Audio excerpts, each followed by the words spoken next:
They are counting on the notion that if they make some people afraid, it will have a chilling effect on others.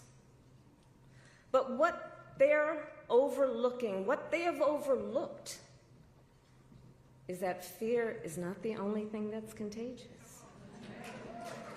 Courage is contagious. Americans across the political spectrum who are declaring that the president's reckless tariffs hurt workers and families by raising the cost of everyday essentials, devastate the retirement accounts that people spent a lifetime paying into, and paralyze American businesses, large and small, forcing them to lay off people, to stop hiring or pause investment decisions. The courage of Americans we are seeing who are rallying at Social Security offices to protect their hard-earned benefits, of Americans who are speaking out to say, it is not okay to violate court orders. Not okay. Saying it is not okay to detain and disappear American citizens or anyone without due process.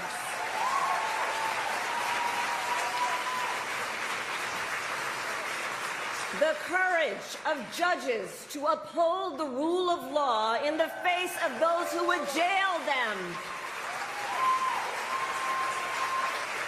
Of universities that are defying unconstitutional demands that threaten the pursuit of truth and academic independence.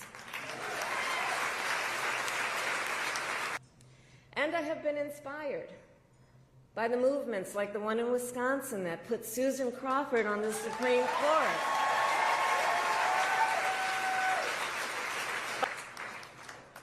And by leaders across the spectrum, including congressional leaders like Cory Booker, Chris Van Hollen, Chris Murphy, Jasmine Crockett, Maxwell Frost, AOC, and Bernie Sanders. What we are in fact witnessing is a high-velocity event where a vessel is being used for the swift implementation of an agenda that has been decades in the making. An agenda to slash public education. An agenda to shrink government and then privatize its services. All while giving tax breaks to the wealthiest among us. Not making life more affordable, and not what they promised. It's an agenda, a narrow, self-serving vision of America, where they punish truth tellers, favor loyalists, cash in on their power, and leave everyone to fend for themselves. But this is not a vision that Americans want.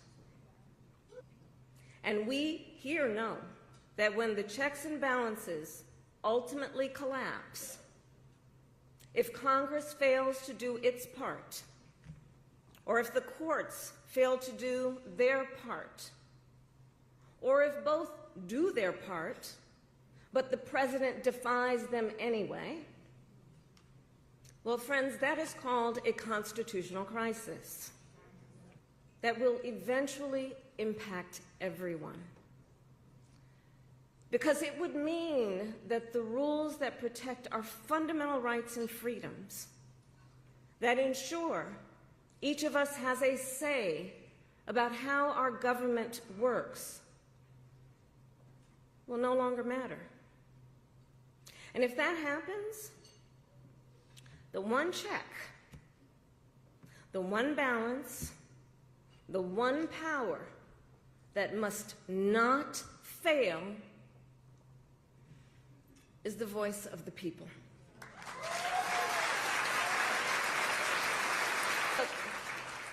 Look, right now I know a lot of folks are wondering what's going to guide us through this moment.